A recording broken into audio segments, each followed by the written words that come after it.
Hi everyone, welcome back. We've got a brand new story to share with you. So let's begin. My name is Robert.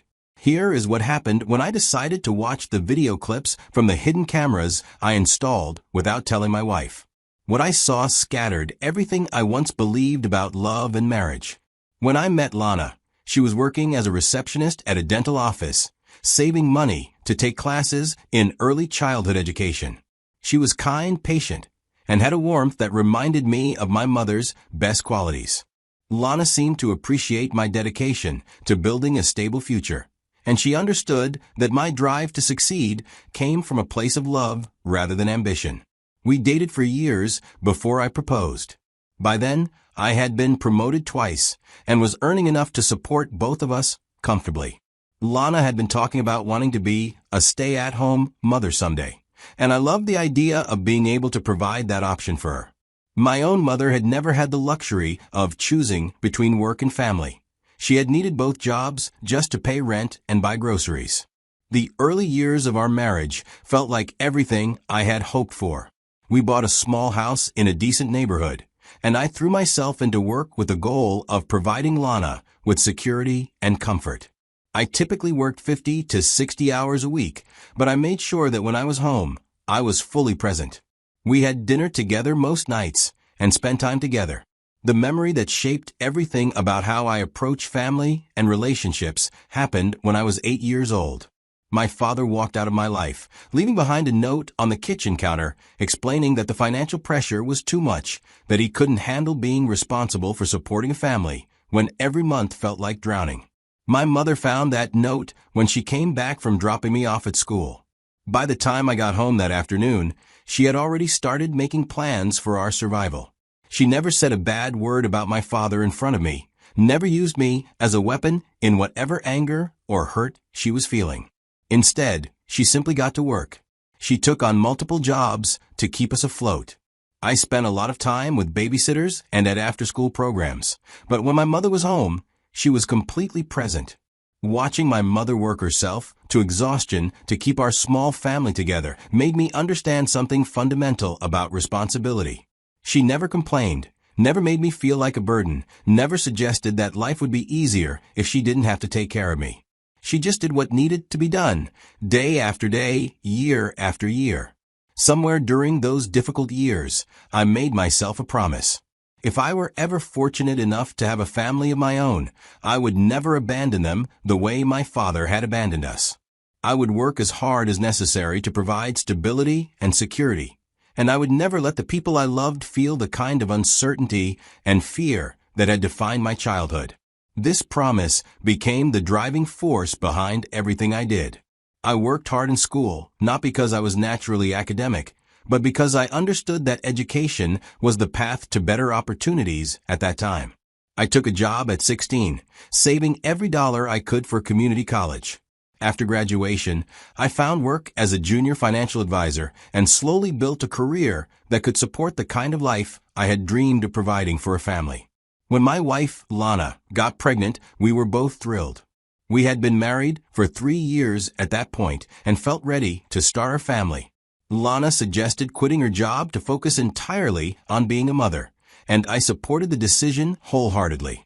This was exactly what I had worked toward, being able to provide well enough that my wife could choose to dedicate herself to raising our child. I increased my work hours to compensate for the loss of Lana's income, but it felt worthwhile. When Connor was born, healthy and perfect, I felt like I had successfully kept the promise I had made to myself as a child. I was providing for my family in a way my father had never been able to provide for us. The next few years seemed almost too good to be true.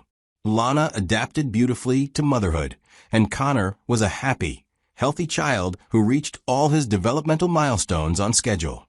We were able to upgrade to a larger house in a better neighborhood when Connor turned 2. Lana seemed genuinely content with our life as a stay-at-home mother. She never complained about my work schedule or made me feel guilty for the long hours I was putting in to maintain our lifestyle. I felt incredibly blessed during this period.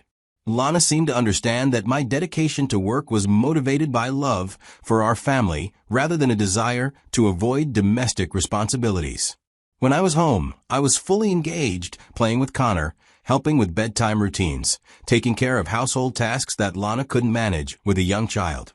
By the time Connor turned 4, he was attending preschool 3 days a week, which gave Lana some time to herself while I was at work. She used this time for grocery shopping, appointments, and the occasional lunch with friends. Our routine felt comfortable and sustainable, and I believed we had achieved the kind of family stability I had always wanted to provide. The first disruption to our peaceful life came in the form of neighborhood crime reports. Over the course of 6 weeks, there had been 4 break-ins within a 3-block radius of our house. The pattern seemed to be daytime entries when homeowners were at work, with thieves targeting electronics, jewelry, and small valuables that could be quickly removed.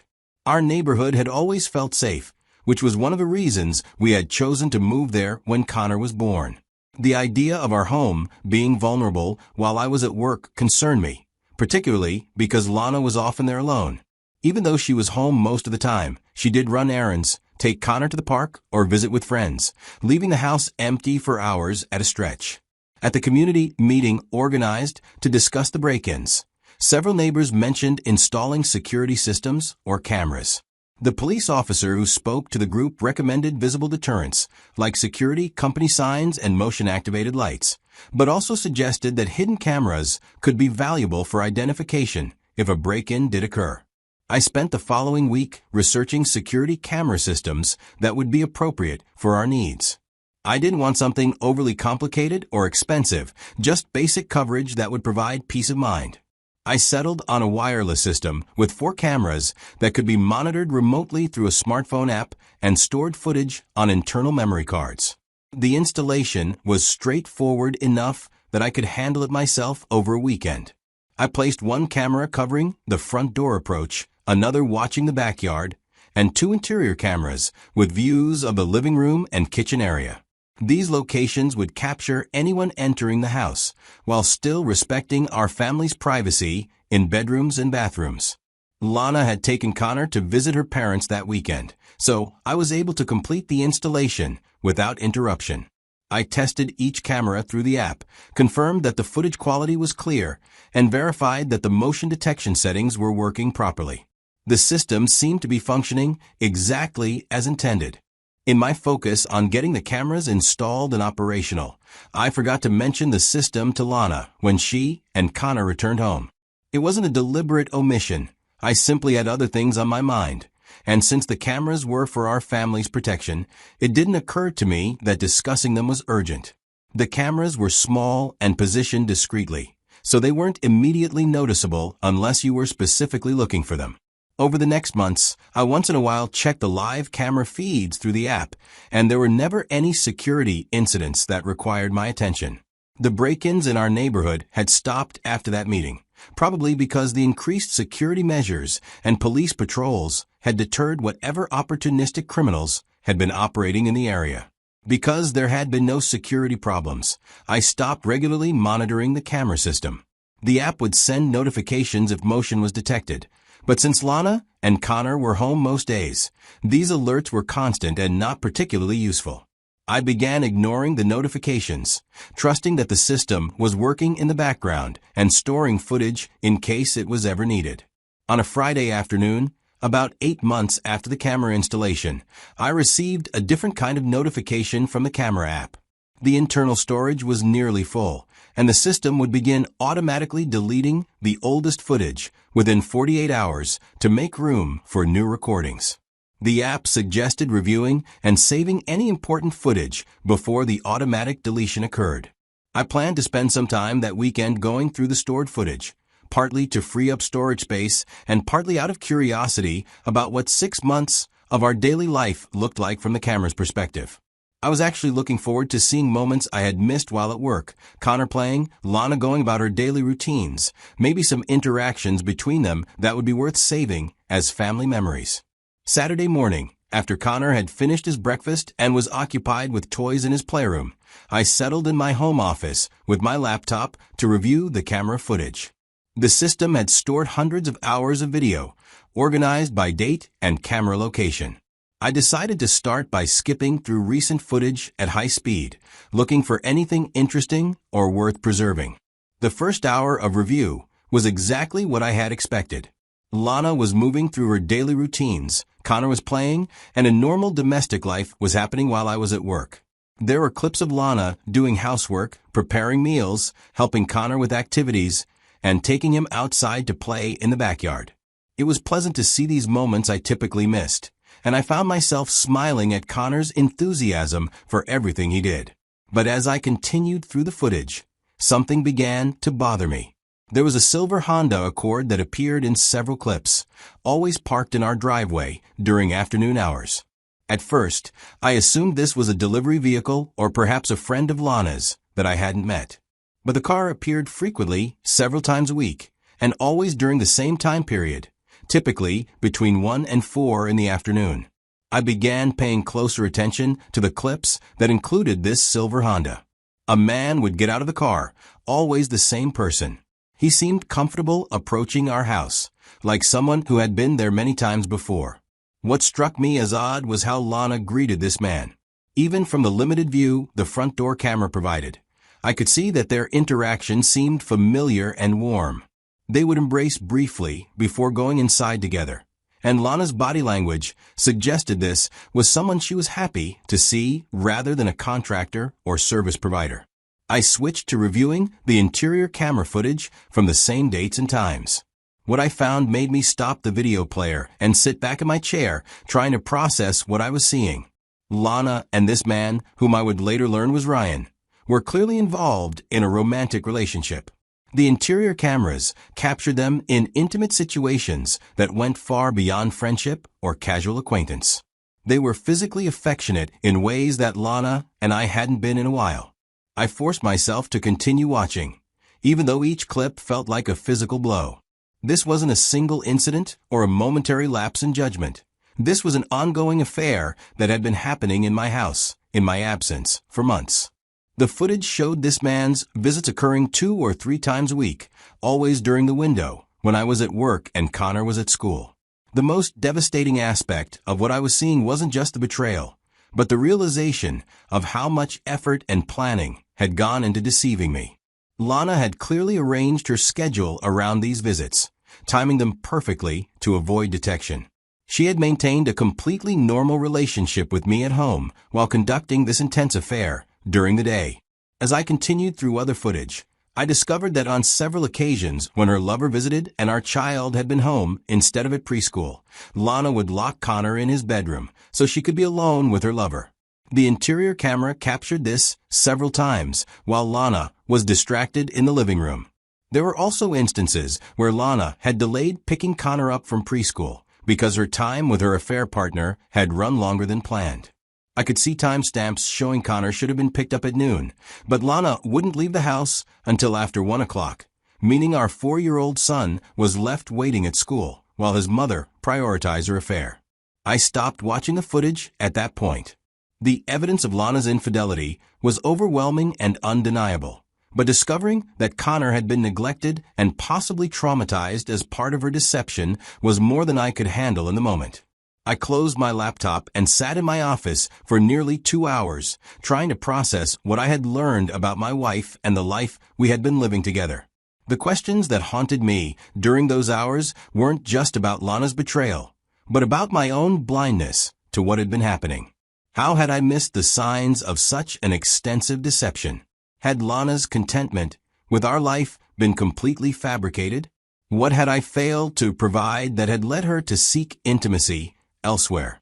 I thought about all the times Lana had seemed genuinely happy with our family life, all the conversations where she had expressed satisfaction with being a stay-at-home mother, all the moments when she had seemed loving and committed to our marriage. Had all of that been performance?